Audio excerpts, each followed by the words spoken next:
Okay,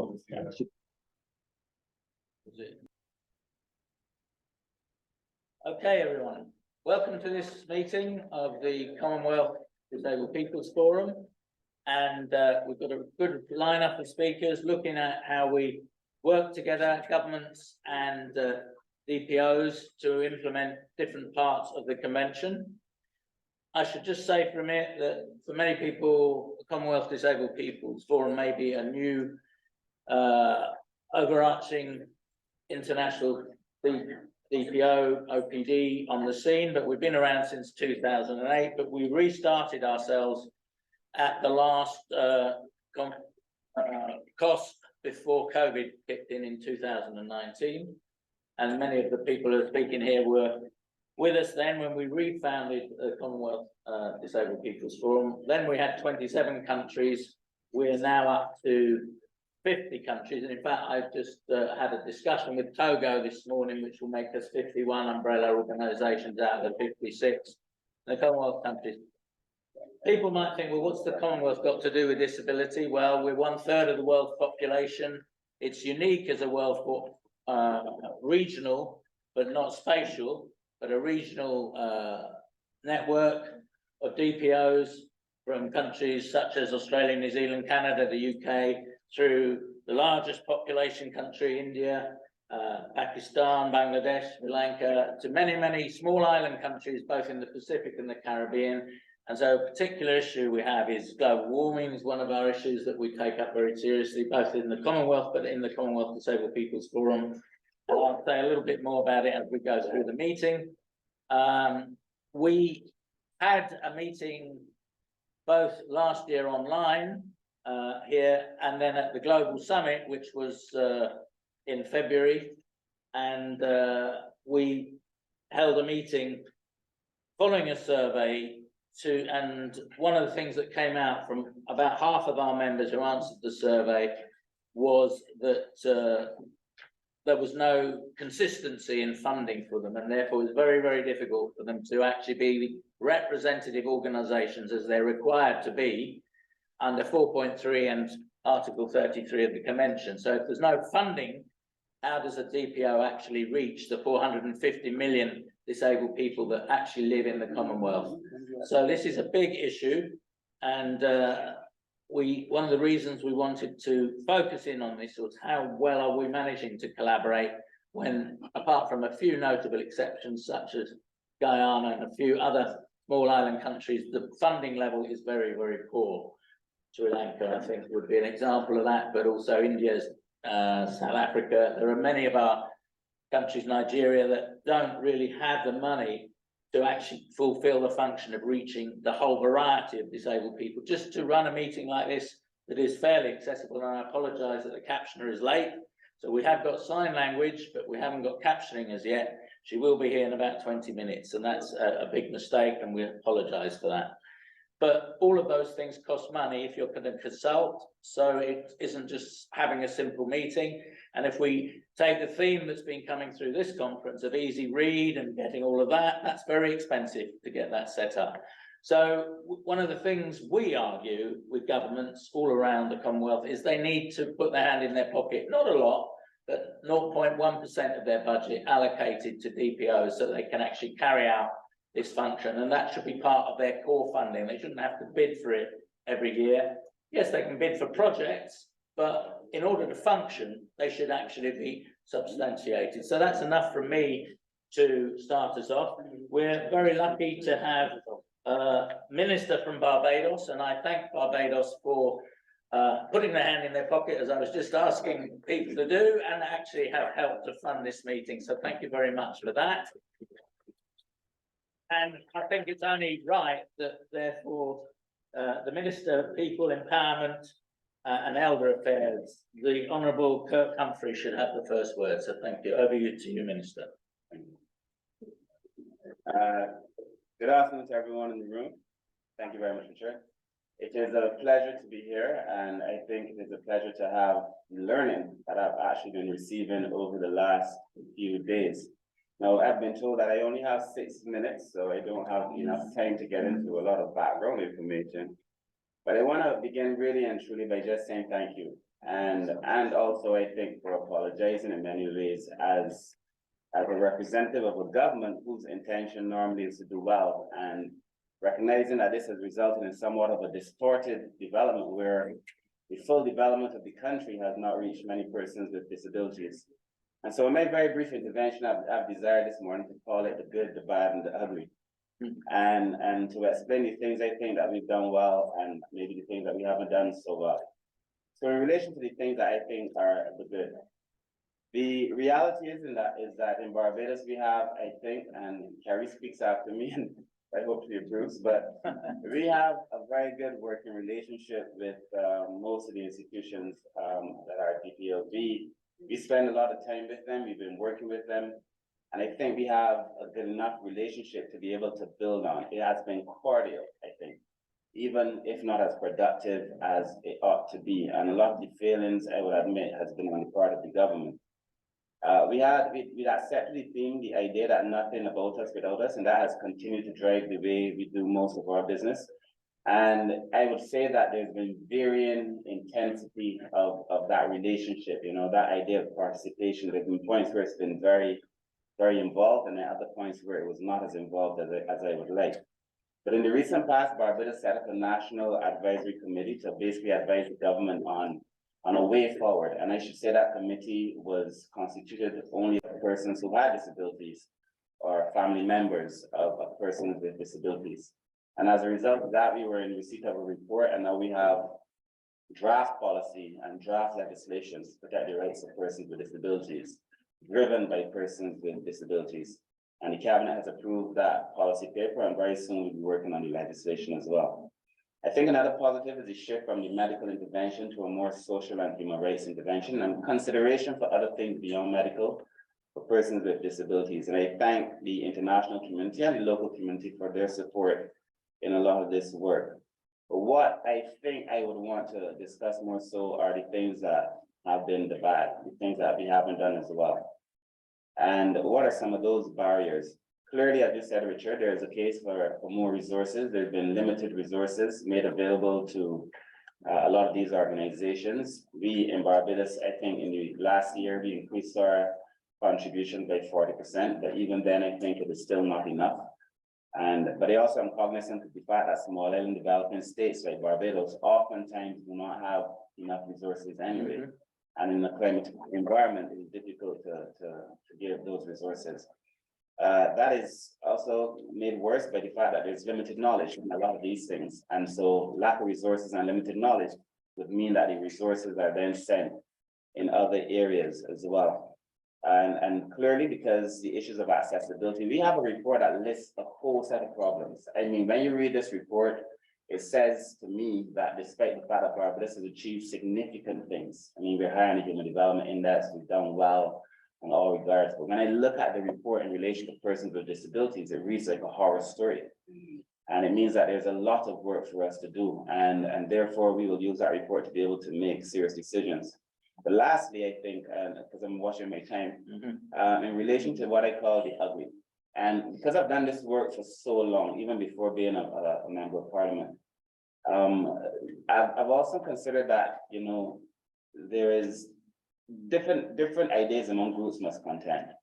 And I give this as my own personal, I think, opinion and advice, that there are always going to be big groups and small groups contending for space, and that we must find a way for different voices to contend, and that must be the reality too, even for persons with disabilities, even among those groups. Some of the concerns that I've heard from other groups is that their opinions are not respected as much as the larger groups. And so we must find a space for those different, because you do not want to be guilty of the same thing that offends you the most. And then secondly, I think we have to be able to seize the day. For persons who've been disadvantaged for a very long time, when a seat is given at the table, and most of the time is spent being passionate, which is very good, but not being strategic. And I think when you come to the table, you have to be strategic. You have to have your facts, you have to have your figures, you have to have data, because it's not good enough only to be passionate. You know, you have to bring a case when you're at the table. And when you've been fighting so long, when you get a chance to be heard, many people, all they know what to do is to fight. especially, there's no need to fight me because I suspect that I am, and most of my people will tell you, that I am the one person who's carrying the cause. But when you're being so used to fighting, and of course, on the government side, I think we also have to be cognizant of of being guilty of talking down to people. And, you bring people into a room and you just talk down to them all the time and not really properly listening. And yesterday, for example, we had a luncheon and the Barbados mission, and we were there with the community from Barbados with disabilities. And the learning in that brief luncheon was just tremendous. Learning from the things that women still have to contend with their own bodies and so on. Anyways, I think there are good things, there are bad things, and there are ugly things, but I would conclude by saying, Richard, that in 2023, nothing is good enough. Everything is ugly if we do not get full inclusion, participation driven by the actual community. Thank you very much. Thank you very much. Thank you so much, Minister. And I think that's kicked us off to a good start. But we would have to say, even if you're the best minister possible, we still have to fight for our rights, because people can't give you rights. We have to actually struggle for them. Agreed. And we will do that. But let's hear the other side of the coin. So over to Kerryann Ifill, who is the president of Barbados Council of the Disabled. So there's nobody better to come back on that one. So over to you, Kerryann. Good afternoon, colleagues, both in the room and online. I'd like to first thank the Minister for his words and to thank the Commonwealth Disabled People's Forum for bringing together this very important discussion. Now, I sat down, I wrote notes, and then I'm about to do exactly what I always do, not look at them. So, the Barbados Council for the Disabled was established in 1976. There were 3 member organizations that started this off. And over the years, we have evolved into a construct as an umbrella body for other organizations of persons with disabilities. I'm pleased to report that we just added 2 organizations. So we're about 25 organizations strong at this stage. That's the good news. The better news is that when our board was established, it was established with a view to collaboration with the government. And we have 3 ex officios sitting on our board, from the Ministries of Health, from the Ministry of Education, Special Education, and from the department, the National Disabilities Unit, even better. And so we work together to discuss and to collaborate. The ministry and the National Disabilities Unit is always involved and part of what we do. If in no other way, they are briefed, they know what is going on. But this comes through involvement. And that's the first pillar that we work towards. Involving not just the ministries, but persons with disabilities. And that is one of the largest headaches that we have. Because every organization has a right to be heard, has a right to participate, but also has a right to their own individual views and identities, and they all need to be valued. So, lessons learned is what we're talking about today. We provide platforms and fora in which our member organizations can share with us, and by extension with the government, what are our issues. The minister spoke of the National Advisory Committee. His full name was the National Advisory Committee to Improve the Lives of Persons with Disabilities. That committee was established to overview, introduce, and pilot draft legislation. Throughout the course of that, we held over 50 meetings with varying government departments and other entities, talking about what are the challenges of persons with disabilities. Another lesson learned, you can't speak if you don't have information. So we move on to the next pillar, negotiation. We have negotiated with government for our subventions. I'm pleased to report that the Barbados Council for the Disabled is given an annual subvention. And under one of our former prime ministers, he said, you shouldn't be out there begging for money to pay your staff. Your staff needs to be secured, and therefore, that's what your subvention has been increased to do. That's the good news. Bad news is we still have to struggle for everything else, like everybody else. We run, for example, a transport service. Currently, we're in the process of trying to raise almost $250,000 US at a very conservative estimate to replace our buses. But we move on. What are our other areas of work? Advocacy. We continue to work to advocate, to introduce, to make people aware of the challenges and the issues that are ongoing in our country. One of the areas that we are most proud of is the fact that the government listens. The government has listened, and now we are part of many of the boards, many of the statutory bodies. Do they always listen? Well, no. Should they always listen? Definitely. But that's why we have to continue to advocate, to raise awareness that these issues are still ongoing. Last December, the government represented another part of the fact that they listened. Some years ago, when we changed our currency, an attempt was made to make it more accessible to persons with disabilities. That was good. In December last year, it became even better. Because last year, I can now reach into my purse and pull out money that I can identify. That is a representation of the collaborative work. The government came to the persons with disabilities. They asked us, how do we do this? How do we make it better? And this is a tangible, physical, everyday result. But we need a lot more. Rehabilitation. A long time ago, we coined a phrase: health, housing, employment, accessibility, legislation, technology, healthcare. I've added healthier, inclusion, ICTs. We also need to look at rehabilitation as a move towards. These are the areas that we continue to strive, and all of the lessons learned has taught us that together we have to strive not for nothing about us without us, but nothing without us. Thank you. Thank you very much. Thank you, Kerryann, and I should have said she's also the Vice Chair of the Commonwealth Disabled People's Forum, and I think we've took advantage of the COVID to hold our AGM last year, and we managed over a 2-month period to elect an executive remotely, and people said, oh, this wouldn't work, but it did work, and we've got a stronger, bigger and better executive than our first one, and we will probably do that again in next year or the year after, because it's a way of reaching all parts of the Commonwealth, which we couldn't possibly afford to bring everybody to one place anymore. So I would hold that out as something that we can do. In some ways, you know, the internet levels things as long as people have connectivity. And of course, we found that when we did online training, there were a whole lot of people who didn't have connectivity. So we then sent material out to them on computer sticks and so on. So we're trying to use the technology, but to reach all parts of the Commonwealth. Next, we're going to go to Africa from the Caribbean, and we're going to hear from Moses Kamau, who is from the Ministry of Labour and Social Protection in Kenya. So over to you, Moses Kamau. Thank you, Chair. Ladies and gentlemen and all participants, I want to take this opportunity to thank you for giving us this time, so that I can also share some experience from Kenya.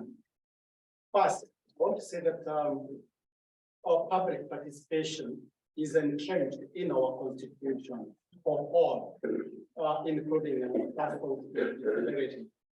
The ministry, which I work for, is responsible for all matters concerning persons with disability.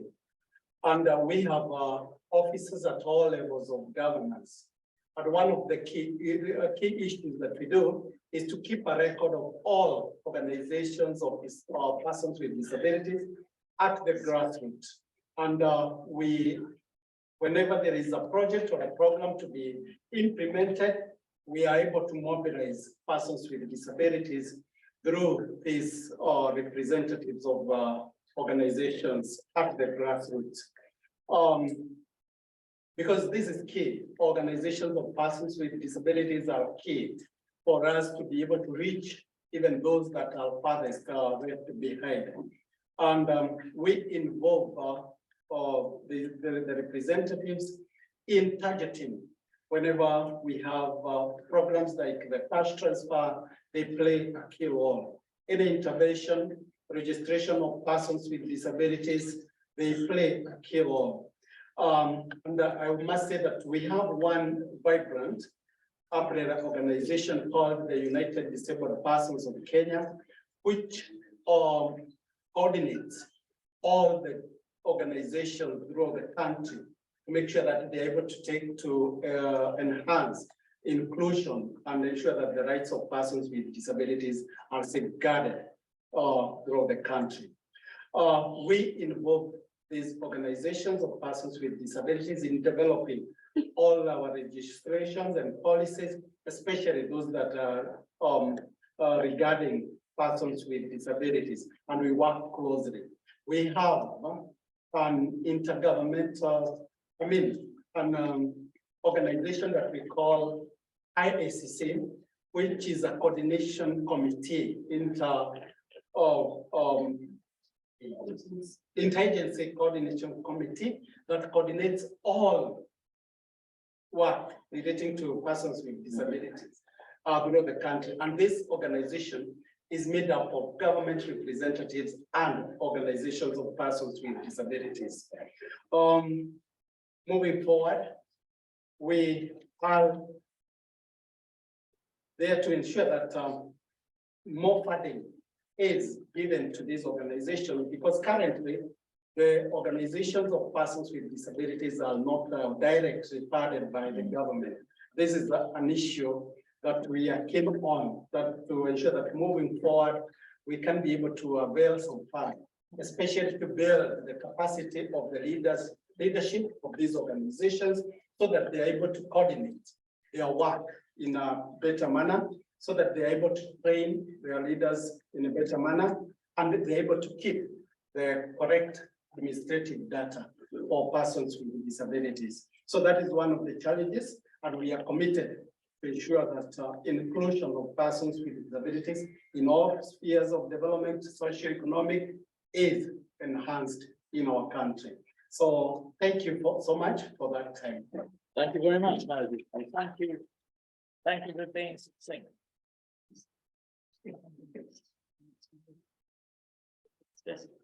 Yeah, I'm told the captioner is still on in our way, but it'll be a few more minutes.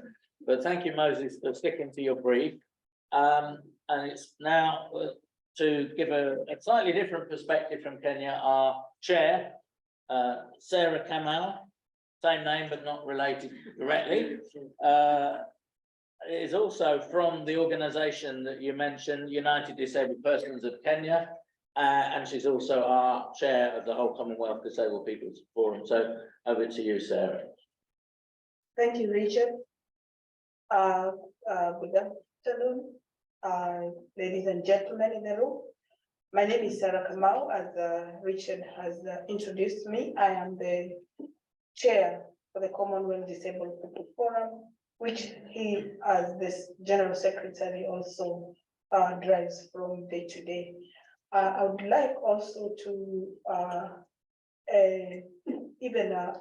introduce the United Disabled Persons Kenya, which is an umbrella body, and I sit in its board as an emeritus, because right now there are other people there, but I still do work for them. But the core committee that Mr. Moses has mentioned, the interagency coordinating committee, is the secretariat is from the United Disabled Persons of Kenya. So the government of Kenya has been able to collaborate with the United Disabled Persons of Kenya to be able to bring together matters that the government can intervene into through the organization.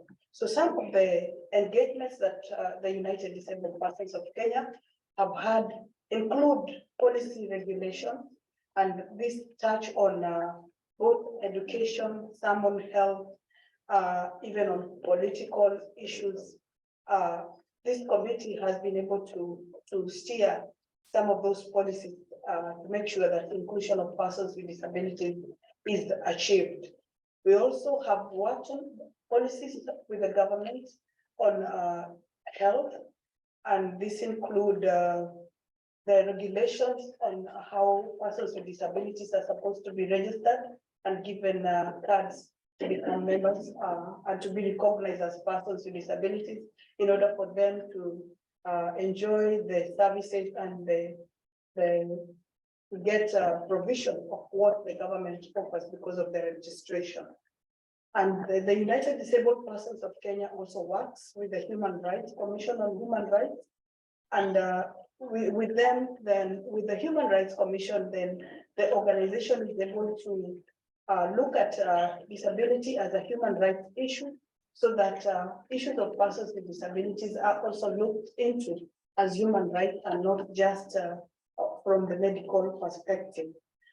We have worked with the government also to launch the awareness tool on creating awareness on different issues of about persons with disabilities, and the government has really been key in supporting OPDs in getting their views, even to come up with this documentation and to come up with the tools.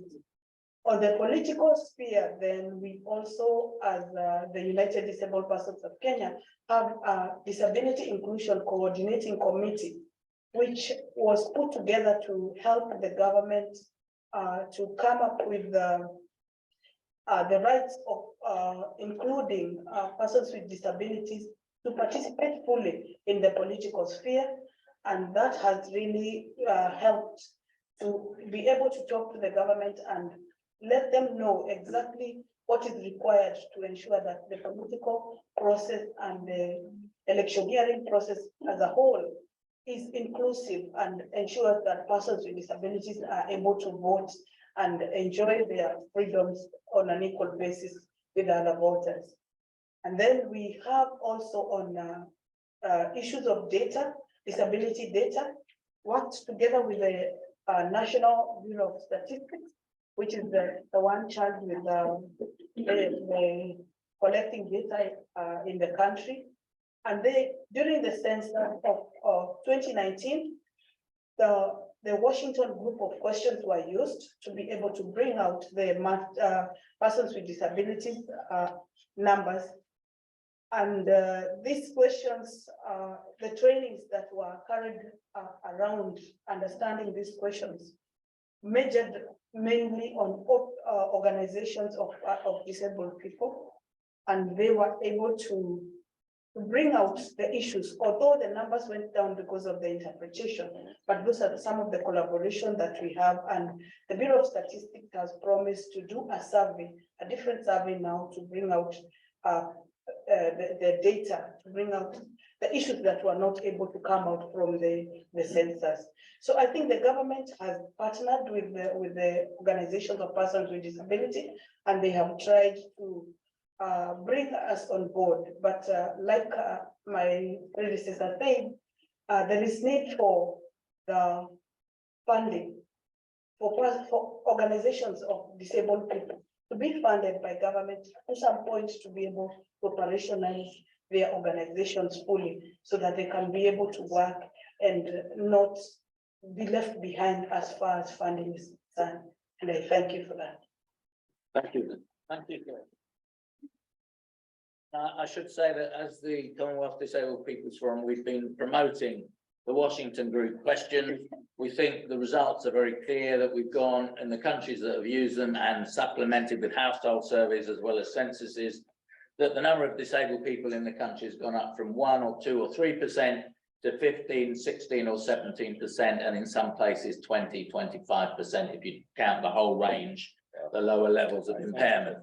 And that's what's been coming across at this COSP, that there are many more people out there. The 1.3 billion that's been mentioned is a very conservative estimate. If you just think about all the people in your own countries with different long-term impairments, which would come under the definition. The thing about disabled people is that we're very resilient.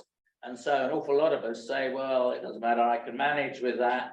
But actually, we are facing barriers everywhere, and it's those barriers that need to change. That is the paradigm shift away from seeing the problem in us, the problem out there in society, which is why we still, and have put this to a vote at our AGMs a couple of times, still call ourselves the Commonwealth Disabled People's Forum, because it's the disability is not created by us. We are people with impairments, all sorts of different impairments, as it says in the convention. And we are disabled by the interaction of those barriers with our impairments. Therefore, we reach out to people with all sorts of different impairments and say, we have a common cause. We are excluded by what the barriers in our society are, the historical barriers, and we're all fighting in different places on that. So a particular thing, which I'm going to bring in, Ero Ikponwosa, he likes to be called.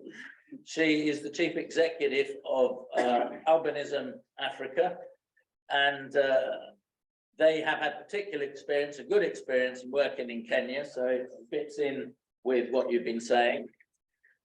Sometimes we have to champion and support specific impairments, particularly where there is widespread stigma across Africa on this issue, perhaps more than any other disabled group faces. So over to you. Thank you. Thanks, Richard. In view of time, I'll just go straight to the point. So I was the mandate holder on albinism for 6 years, and it's from that perspective that I speak. And aside from the stigma that Richard alludes to, people with albinism have been attacked in the hundreds, like in a very unique way of being hunted down and their body parts mutilated. And we still have that situation ongoing. And that's why we have the Africa Albinism Network, which I represent. Indeed, according to the CRPD, we can have specific measures for some impairments to bring them on board while mainstreaming them, which is a quintessential twin track approach, specific measures on one track and integration or holistic on the other track. So people with albinism are a small group. So I think they're very good pilots for this session, because I can explain our experience, and perhaps later on, since we don't really have time for discussion, I can hear from you your experience on similar issues. Perhaps this will apply more to contexts where attitudinal barriers are very high, as in most parts of Africa, and they're grounded in the worldview, the cosmology, the African cosmology grounds a lot of the stigma fueling these attacks and the stigma against people with disabilities in general. Last year, the Africa Albinism Network had a survey, and they asked all the organizations that were in the survey, about 48 of them, what country has responded to these attacks the most efficiently, and they said Kenya. I am Nigerian, so it's not easy for me to sit here about the Kenya model. We do have an ongoing rivalry, but yes, let's give credit where credit is due, and just a few elements of why Kenya was chosen. First of all, Kenya does have special interest seats, which have been referred to. And since I believe about 2006, over close to 2 decades, there has been a dedicated budget to elevate people with albinism as a specific measure. $1 million US per year is not change. It's not small money in that part of the world. And this is dedicated to this people group. And I can tell you the result is that Kenya has not reported a case of attack in years. People with albinism are not dying of skin cancer, which used to be an epidemic, especially with global climate change and all that, in years. I believe, and also in the census, finally, the Washington group questions were modified to ask, do you have albinism? Because the question about vision, which is only one part of albinism, didn't cover them. So now we have data. So now we are talking about the collaboration between OPDs and government. It sounds like a simple equation, X plus Y equals 1, right?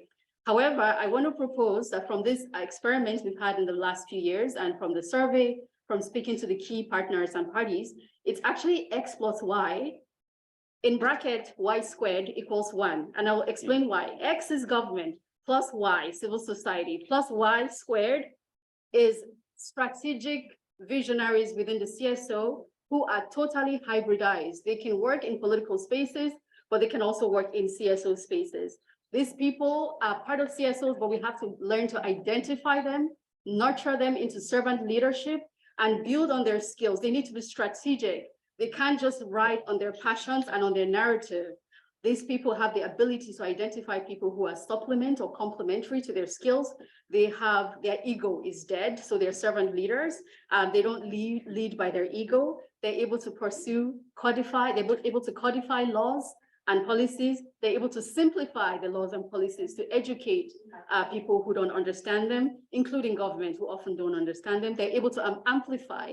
And finally, they're able to supply to make sure reasonable accommodation exists So these people, like I said, they're hybrid, politics and civil society. They can identify those who should supplement them. They know how to codify, simplify, amplify, and supply. One more minute to conclude. I can tell you that we went to the African Union, handpicked some of these people who we identify through various tests used by businesses. We need to bring in those business models more into the human rights and humanitarian spaces. 6 of them went to the AU, and they were able to change the minds of the AU General Assembly from a no vote to a yes vote, just by being strategic and plotting a response, speaking the political language of people in the room. All of this to say, it is not a perfect solution. However, we need to learn to be strategic by being honest with ourselves, identifying these key stakeholders, this Y squared who can compound the effect and the impact of government, and who can stand toe to toe with government, speaking their language, but also speaking civil society language with servant leadership. And this way we can guarantee implementation of the CRPD more in the long term, and not only on an ad hoc basis, so that we don't inadvertently prolong the charity model by making sure people only come when we need them, as opposed to listening to our political allies. Thank you.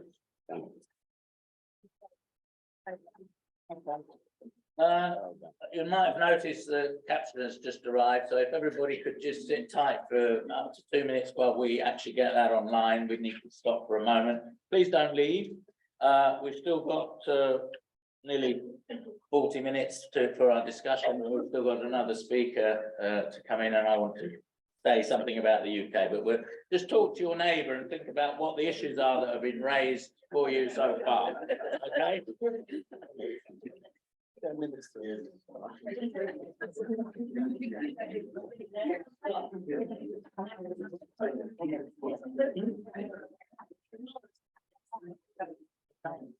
This is a sign of the stop. Because one had used it actually, they couldn't do it.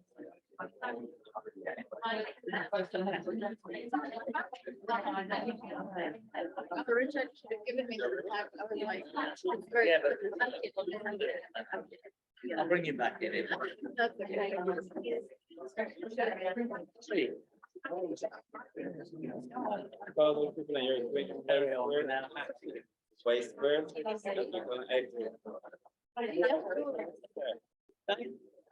mean, you mentioned it. I was like, I was surprised when you mentioned this specifically. Government does not do that. But it is true. Yeah. Well, when you Decade ago. I don't remember as flying fish. And yeah, that was nice. It was expensive. At that time, you were like 2 to 1. Yeah. But it was nice. It was very nice. You need more of that too to get that one, because everything is gone up.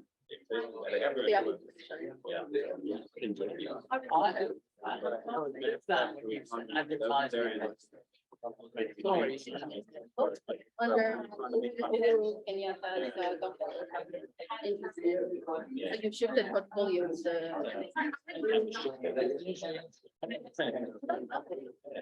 This is actually been made.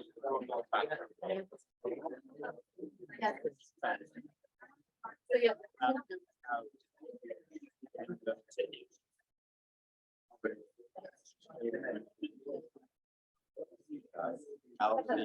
Oh wow.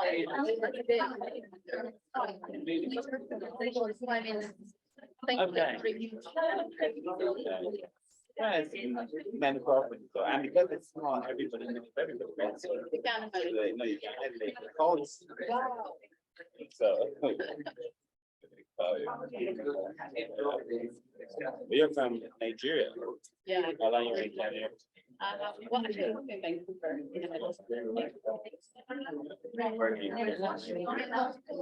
Yeah. Okay. Right. We're going to continue, I'm afraid.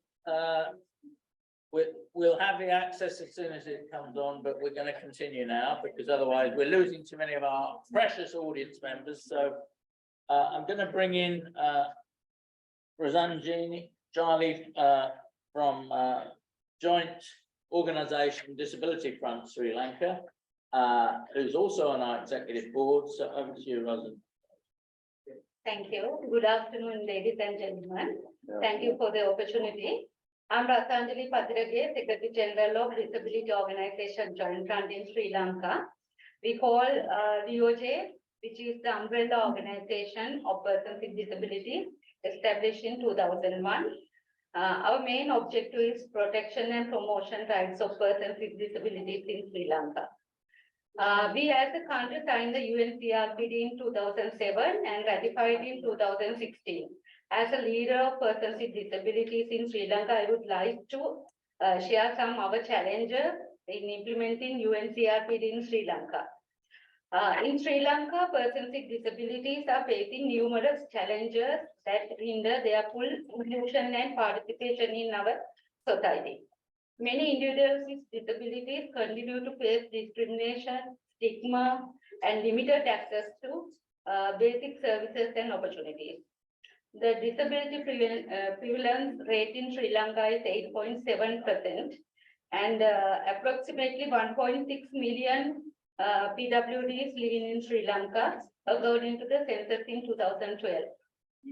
When we talk about the key challenges, issues facing by persons with disabilities in Sri Lanka, one is access to inclusive education and finding suitable employment opportunities and accessible facilities in built environment and access to quality healthcare services and rehabilitation facilities. As an example, the health and education are free for everyone in Sri Lanka. However, persons with disabilities cannot enjoy the free education and free health services due to the absence of accessible public transport system in Sri Lanka. Actually, we don't have any accessible bus or train, even though one in Sri Lanka. Sri Lanka has enacted Disability Act 28 of 1996, which provides legal protection and safeguards and covers limited legal aspects such as access to education, vocational training, and accessibility. We clearly identified the gaps in existing disability legislation and the framework of UNCRPD. Therefore, new disability rights bill was introduced but not yet reached the parliament during the last 13 years due to lack of high-level political commitment, as well as new bill is not fully aligned with UNCRPD. The proposed draft bill was amended more than 10 times. Now, mainly due to the lack of provision of UNCRPD Article 33, such as implementation, coordination, and monitoring, during the last 13 years, the disabled community in Sri Lanka has been demanding an independent monitoring mechanism to include in this new disability right bill. There are laws and policies in place. However, the implementation and monitoring of disability rights remain huge challenge for us. There is need for effective enforcement mechanism to capacity building and coordination among relevant stakeholders to ensure the implementation of disability inclusive policies and programs in Sri Lanka. Despite our efforts, many public places, buildings, and transport system in Sri Lanka is still consist with accessibility facilities. Enhancing accessibility infrastructure is essential for fully participation of the persons with disabilities. Actually, healthcare and rehabilitation services for persons with disabilities are still limited. There is need to extend the healthcare system to be more accessible, improve the availability of assistive devices, and enhance the capacity of healthcare. During the economic crisis in Sri Lanka, assistive devices are very limited to use for persons with disabilities. We have made our voice continuously to promote inclusive employment opportunities in Sri Lanka. The unemployment rate among persons with disabilities is very high, such as 71% according to the census. They are unemployment and they are depending on their families. Another major One challenge is that PWDs have not been involved in the decision-making process as long as we are out of the decision-making process. Table, the decision taken by decision makers are not going to be disability friendly. The most recent experience that during the COVID pandemic, the disabled community was not involved in any of the policy planning. This is why we need our voice to be heard from local level to national level and the parliament to represent 8% of the disabled community in Sri Lanka. In concluding, I would like to mention that the implementation of the UNCRPD in Sri Lanka is challenging. I can mention that certain progress has been made in some areas. However, several challenges are continuing, such as social attitudes, implementation and monitoring disability laws, accessibility, healthcare services, and economic empowerment. We need disability-friendly Sri Lanka as a country with full implementation of UNCRPD. Thank you very much. Thank you very much. So, mixed picture across the Commonwealth, as we'd expect, and just to, I see there's a colleague from the Pacific Islands here, so just before we open it up, whether you'd like to say a little bit about that, please. Also a member of our executive. So Tino, would you like to say something? Is it Tino? Or, yes. You've got a speaker in front of you. Yeah, it's on, microphone's on now, so pull it a bit nearer to you.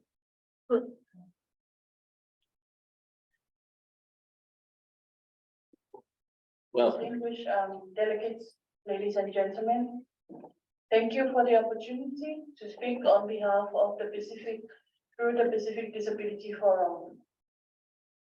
I'm Fatino Tumaku from Samoa, but I'm also a member of the Pacific Disability Forum delegation. Before I say anything to do with how we are progressing in terms of the region with reference to the implementation of CRPD, I just like to acknowledge the fact that implementing CRPD is challenging, and the amount of challenges we are facing as a region does not compare to the amount of challenges our other regions are facing. However, it is through these challenges which continue to move the Pacific region to ensuring that persons with disabilities are not left behind in development. We might not be present in executive meetings because of the time zone, etc., etc. However, we have come a long way. We have 13 member countries who have ratified the Convention on the Rights of Persons with Disabilities, and each country has its own capacity in terms of implementation. Challenges, including but not limited to the limited capacity of government to invest in developments relating to persons with disabilities, continue to be a challenge.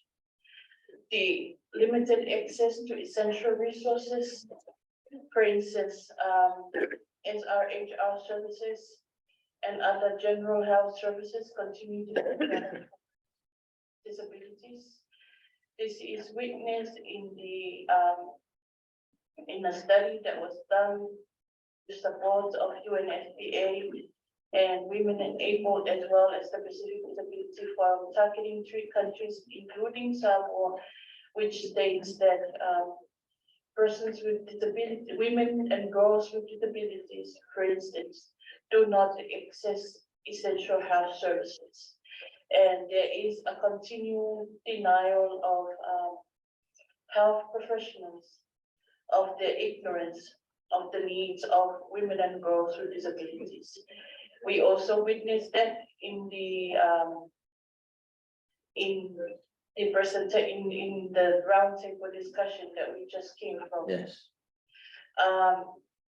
In terms of data, we continue to use the Washington questions on disability in terms of our data collection efforts.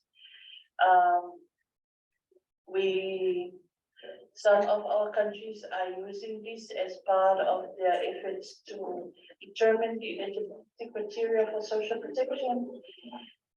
However, we recognize that with the presence of the Washington questions, there is still a lot to be done to ensure that no one is left behind in social protection mechanism. I'm proud to say that we led the efforts in having the first climate reports launched last year. This speaks to the issues of persons with disabilities and the fact that with climate change, there's going to be, persons with disabilities are already facing barriers in accessing resources. However, with climate change, there will be no barrier. There will be more and more barriers, which require a lot of attention at national level. Thank you. Thank you very much. Is that okay? Thank you. Thank you. I should say that we met with the Minister for Development last week in London, Foreign Commonwealth Development Office, and he agreed, and this is relevant to you in Samoa, that the Commonwealth, it was about time that the Commonwealth had a disability inclusion protocol, because it hasn't got one. The UN here adopted it, and we can still see lots of barriers in the building and other things, but they have made real progress since 2019. As we found out when we went to Rwanda last summer, there wasn't any protocol, there was no speakers who were disabled at any of the forums, and there were no adjustments until an individual came along. There was no forward planning for adjustment, and there needs to be across the whole Commonwealth. I had a discussion with the Prime Minister of Samoa, yours Prime Minister, when there was the Commonwealth Day reception. She was at Buckingham Palace, and she is sympathetic to, under her presidentship, which will take place from November next year in Samoa, and Chogam comes there, to actually push through a protocol. So I hope everybody here will go back to their governments and start pushing them to actually adopt that protocol, because I think it's about time the Commonwealth itself started taking this as an issue much more seriously. I wanted to say one or two things about the UK as a country, which is very contradictory on this issue. You will have seen members from the FCDO chairing panels here and so on. They're generous with the money they give to the international disability movement. Less so with us, though we're meeting them later on this afternoon to maybe adjust that. Internationally good, but I have to say the last time I was here, there was a minister from disability, a domestic, trying to conflate the two issues. And you cannot conflate them, because the UK is the only country that the UNCRPD Committee demands comes back every year to account for why they have done systematic abuse of disabled people's rights. And that is really not acceptable. And it doesn't make up for it giving some money to DPOs around the country, because the cutbacks that took place from 2010 onwards have had a dramatic impact on disabled people. A statistician at Glasgow University thinks 300,000 more people died than would have done without those cutbacks. And then we had the highest rate of death, 60%, and this is the Office of Population Census, it's not me, 60% of those who died with COVID were disabled people. We know that because they were identified in the census. So not everybody has that fine detail. So, and this came through to us from all over the world, that governments really weren't thinking about, when it came to the disaster of COVID, about us first. The whole point of Article 11 is that we're integrated within any disaster risk situation, and the planning should be there in advance. So we have a mixed picture from our part of the UK. We've seen the efforts of Australia and New Zealand at this, other developed countries within the Commonwealth, particularly proud that the first ministry in the world run by a disabled person is the Ministry for Disabled People in New Zealand, and she spoke this morning. I thought that was a real step up for the world, and we hope to meet with her and do more things. And Australia have brought a lot of people here, a plane load it looks to me like, which is great. but we need to work with Australia to get a more unified approach based entirely on the social human rights model to go forward. And because of your federal structure, that's not always so easy. So we know there are problems everywhere. We have problems in South Africa, where the actual organization that made sure that disability was in the constitution under Nelson Mandela and so on is now sidelined, and that isn't acceptable. So we have to move forward in this way. So I just wanted to bring some wider issues in before. Now I'd like to bring anyone else who'd like to comment on what's been said. We have about 20 minutes. So who would like to speak, please? Can I see anyone who'd like to? Otherwise, I'll call on a few people I know are here. Yes, at the back there. Come forward and press microphone on, please. Thank you. And say who you are, please. Good afternoon, everyone. Can you hear me okay? Yeah, that's fine.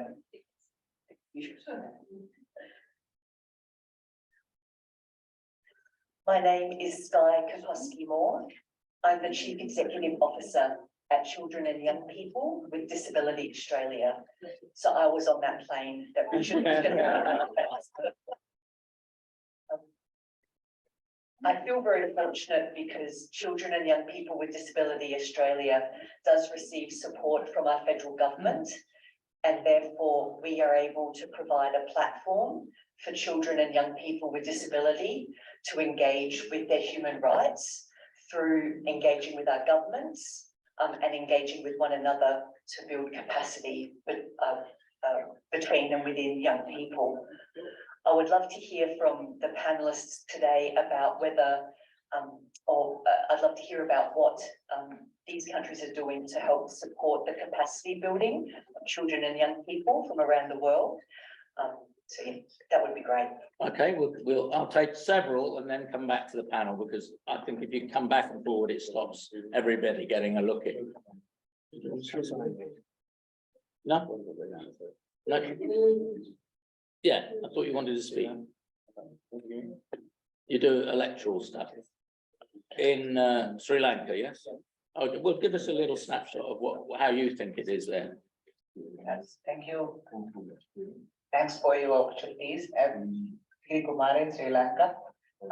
So very happy to participate in this event. And in our country, mentioned earlier as Rosanjali, there are very huge challenges in implementation for UNCRPD as the Asian country, and Sri Lanka as well is a very huge challenges. So we want to support, and we are looking forward everyone. So this is good opportunity and experience our challenges, and you get your experience for how you practice in your countries, and we can collaboration about our challenges. And so thanks for opportunities. Thank you. Thank you. All right. Okay, over here. Yes, sir. Excuse me, I can speak sometimes English, but my first language is French. My name is Luke. I'm director of Commonwealth. I work in DRC in Congo. Okay. And we work with the organization to support stability and include them to election and peace building. But I have a question. I need more experience how you work with the government, because me, myself, and my organization, we have a big problem with the government. In reality, when I push the government to respect the human rights for the other people, I have a problem with the government. Yesterday, I take example. I see my ministry yesterday, he come here. When I want to go to stay with them, you don't know. You push the government, you know good. We need to collaborate with the government. And I say, why? I speak, I need my rights. I'm society organization, and we need to collaborate with government. If the government don't like to collaborate with me, it's a problem to me. Now, I need your experience how we can do what. Okay. We recognize that you're not in the Commonwealth, but we can offer you advice. Maybe you want to persuade your government to join. It looks like a lot of Africa's joining. the problem. Yes. I don't know if I can continue my job because Right. I am fear now. Okay, I understand the issue. Let's take one or two more points and then we'll get advice from the panel. Yeah. Thank you. Panelists, delegates, my name is Rieser from Kenya. But now I want just to comment on the challenges. Challenges will continue coming, but we just need to enforce on government, development partners, NGOs, so that we can drive disability agenda to greater heights. Because there are so many changes taking place in digital, which are posing a great challenge to persons with disability. So we need to involve these persons with disability in the design of this equipment so they become relevant, and also to have equipment that are flexible, affordable, that can suit the person with disability, especially in developing countries. These digital devices are very expensive. So we need to adapt that are flexible, affordable, and also sustainable to meet the challenges of the person with disability to remain relevant. Yeah. Thank you so much. Thank you. At the back in the white jacket. Yes. No, I was just saying maybe we should advise him to speak to our government or his government to speak to our government, Barbados. Yeah. So that Well, yes. he could get more collaboration. Then maybe that would help. Minister to minister Yeah. might be a good thing. Yes. Anyone else want to come in? I'll take you in a minute. Emil, anyone else? Yeah, friend up there.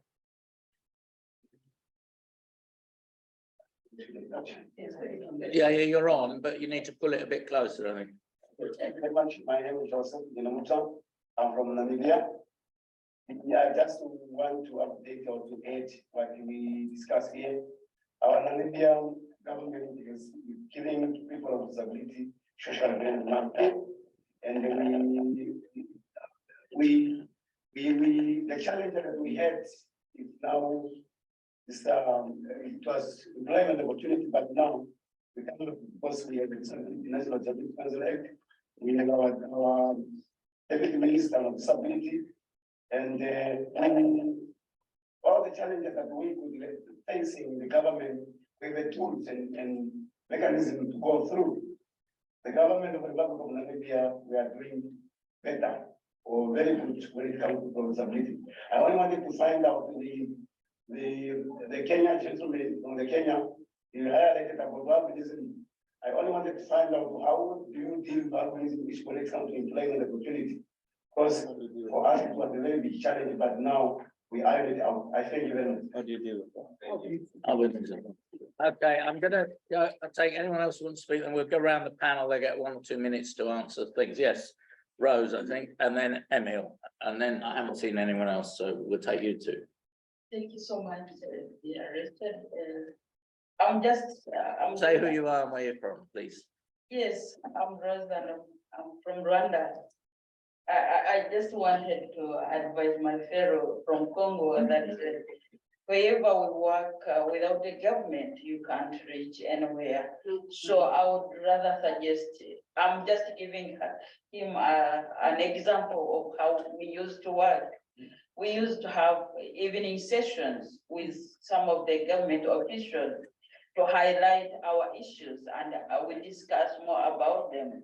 Just local readers to be with us and support. Don't go to the higher level officials, but start from the grassroots where you work so that you can reach somewhere. Without them, you want to go anywhere because they are the one who are making policies and whatever. So you need to deal with them at whatever. Thank you. Absolutely, yeah, they are the gatekeepers, so you need to get them on side. And Emil. Good day. Yes, you can. Good day, my name is Dr. Milkas, and I represent underrepresented groups on the Commonwealth Disabled People's Forum, and I'm from South Africa. It's actually very encouraging for us to be able to have this discussion now because we need to be honest, we need to be transparent, and that is actually how we basically get our issues on the table and where we can actually find solutions. And you know, Richard, I'm actually worried with reference to underrepresented groups in my country, especially because we've got the highest unemployment rate of neurodiverse individuals in the world. It's now, shockingly, as I read this morning, it's now 36%, where it was a couple of months ago, 33%. So it increased with 3%. And it's And that goes with mental health challenges and it always goes back to education. So that's a big concern. And what's a major concern is that these individuals are basically applying for social grants. And the big problem that we currently have is that parents can't get social grants for their children. Adults that are near the list can't get social grants. Because there's a lack of knowledge, there's a lack of understanding towards neurodiversity. And that's when awareness needs to happen, but you can only do awareness for so many years. So we need action, and I want to ask advice now, how can we do that? You know, how can we persuade government in order for us to be able to have the underrepresented groups get an equal opportunity to be able to benefit from the social grant and to be able to have access to a social grant? Because they are the only group that do not get access. Yeah, and if you think about the process, you need to basically apply, and you need to be evaluated by a medical doctor. But if you understand the diagnosis, you would understand that, you know, exposure stimulation changes the diagnosis, but Winding up. yeah. Yeah, sorry, I love to talk. I love to talk, but anyway. You won't get an answer to your question if you don't wind up. Yeah, so what I want to say is that how can you do it? Yeah, thank you very much. Okay, I'm going to go around the panel if they want to answer any of these things. Ministers over here, a little quieter, please. Thank you. Did you want to come back on any of the points that people have been making briefly? Seeing that you called me out, I have to speak. No, we were just discussing amongst ourselves. I mean, because in these situations, I think it's better for me to listen. Yeah. And to learn and then to take back what I've learned. But there were a few things that were raised that I found interesting. The question in relation to children, particularly, I found interesting, and what it is that we are doing. So in Barbados, we provide assistive devices to most children who require those things. Hearing aids, braces, spinal braces, prostheses, and so on are provided by the government to persons with disabilities, children with disabilities as well. We provide financial support. I heard the question raised by the last speaker, but everyone's entitled to financial support in Barbados on application and investigation. And we also provide for some persons sign language training for the parents so that they can communicate in with their children. But it's all not a beautiful love story. I think we have children now in our children's homes with disabilities, and regrettably, when they turn 18, because the homes go up to 18, there's nowhere for them to go. So in our children's homes, we have persons who are 5 and people who are 45. And living in the same facility, which is a problem. You know, you don't want children exposed to things that they should not see. And that is something I think we have to be able to settle. I think the general question in relation to how do you work better with governments? I mean, a lot of this is going to be a long time work. There is a possibility, I think, no, given, I mean, this is probably just my opinion. I think the movement, the collective conscience of the world has shifted somewhat. And I think there is better hearing now, especially for persons who are in positions of power or authority, not necessarily power. Thank you. One aspect, very quickly. I just think the idea, as I said earlier, and I think the point in relation to the Y squared that was raised, is to have the persons who speak the language at the table, and so that they can communicate on your behalf. Thanks. Thank you very much. You've got anything to add, Moses? 1 minute. All right, thank you. I want to comment on 2 issues very fast. Regarding children and the young persons with disabilities. One of the things that we have done together with especially UN organizations, specifically UNICEF, is to fast track registration of children with disability. We had realized sometimes that there are gaps, that these children are not even registered, they don't have birth certificate, but this has been very well been fast tracked. Again, early identification of disability is key. And we have developed identification guidelines together with, the government, with the guidance of the National Council for Persons with Disability, Ministry of Health, so that we can be able to identify disability at an early stage.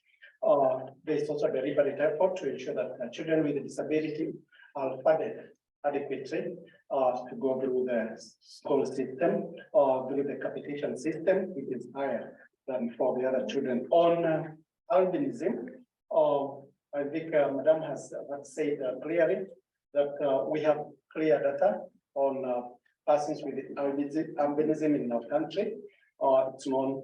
We have an advocacy group, the Albinism Society of Kenya, which actually pushed for the funding that goes to the persons with albinism, where we provide sunscreen lotions, among other interventions that take care of persons with disability, including awareness creation.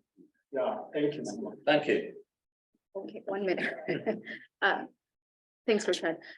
So very quickly, the key really, if you take anything away from here, is the equation. Just remember that politicians, who are politicians? And sorry to those in the room, if you're presuming they're just altruistic people who wake up and say, it is my duty to implement the CRPD. I'm sorry, but that's a little bit of wishful thinking. Politicians are human beings that fundamentally have their own self-interest. They want publicity, they want the social capital. So I suggest very practically to you to organize an event and invite them for the photo op. Let them come and take the, yes, and then you befriend them, you exchange cards. Now they know who you are. They know you can do things without them. And then you build it from there, keep demanding more as time goes on. So think like a politician and act like a CSO. Okay, absolutely. Yes, we need the carrot and the stick when it comes to dealing with politicians, but we need to not take anything for granted. We have to mobilize in our thousands and our millions, because it's only if there is a proper movement beneath those who speak for you that you will actually get anything. Otherwise, you'll just get what they think that you can be given as the crumbs from the table. And we want more than the crumbs from the table, which is why we made the convention. And we're still fighting after 17 years to get more than crumbs. And in fact, it's gone backwards at certain times. So it's about, for young people, I think it's about getting the idea you're born or you develop your impairment early. So that's for life. So you have to be educated to be a person who can live your life in the way that other people can with the adjustments that you need. And the society needs to be educated that you have to be able to go through all the barriers that they're creating. And so we need legislation to fine and to imprison those people putting barriers. We need capacity building and education first, but afterwards we need the stick to make sure anyone who's a serial abuser of disabled people actually gets dealt with. This is as serious as any other form of abuse in the world. There are many human rights abuses going on, but people think, oh, because they're disabled, it doesn't really matter. It matters. That's the whole point of being here, to do this. Anyone else got Kerryann? And quickly, one short point, because we've got 2 minutes. Okay, so I'll see how fast I can speak. The key to this whole process is, as all of you have said, it is the word Harambee, working together. That Harambee means a lot to us because that's the name of the Barbados Council for the Disabled Headquarters. We need to work together to empower and to understand what it is to move forward. To move forward, we need the funding, but the funding is no good to us if we don't know what to do with it and if we don't know how to work strategically. So I agree with my friend over here who said, think like a politician and act like a CSO, because we all have to. Yeah, it's, yeah. Okay, thanks. And our last word with our chair. Yeah, lastly, I would like to just reiterate that it is very important for CSOs to work with the government. And working with the government does not mean that you agree with everything that the government is saying, but you're trying to give them ideas on what they're supposed to be doing.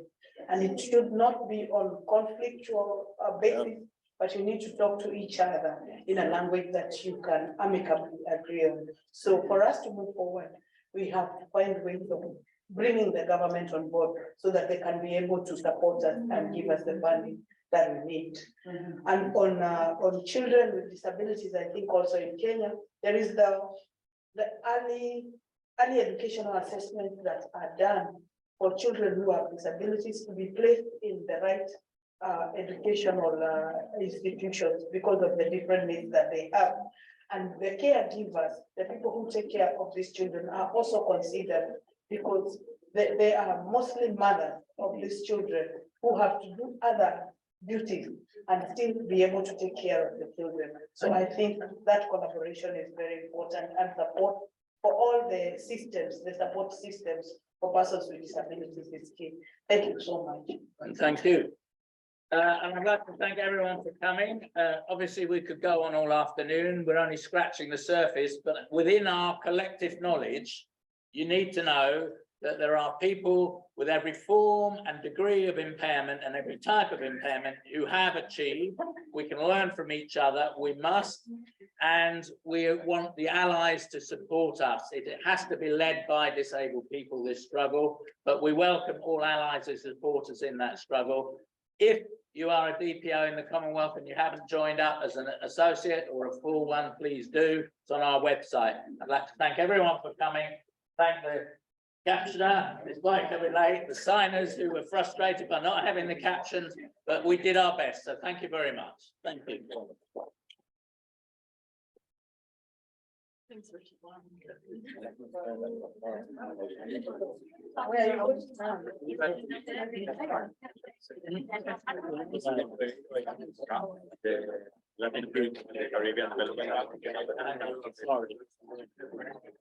So